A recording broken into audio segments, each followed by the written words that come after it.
আরাফাত রহমান কোকোর স্মৃতি football tournament 2024 Mohammad Sohail Khan ভোলা জেলা প্রতিনিধি জানায়, যুব সমাজকে মাদক থেকে দূরে রাখতে খেলাধুলার বিকল্প নেই।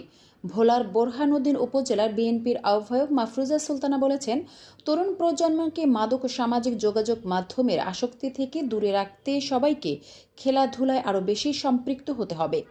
খেলাধুলার শারীরিক ও মানসিক মেধার বিকাশ ঘটায় এবং মনকে চাঙ্গা রাখে।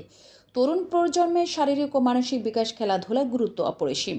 মঙ্গলবার বিকেল 3টায় দৌলত খান গজনবি স্টেডিয়ামে আরাফাত রহমান কোকোর স্মৃতি ফুটবল টুর্নামেন্টের উদ্বোধনকালে প্রধান অতিথির বক্তব্যে তিনি কথা বলেন।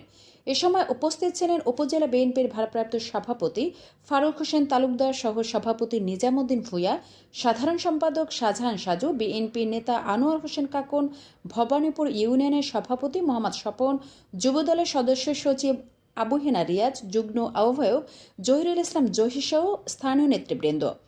সানরাইজ স্পোর্টিং ক্লাব আয়োজিত টুর্নামেন্টে 6টি টিম অংশ নিয়েছে।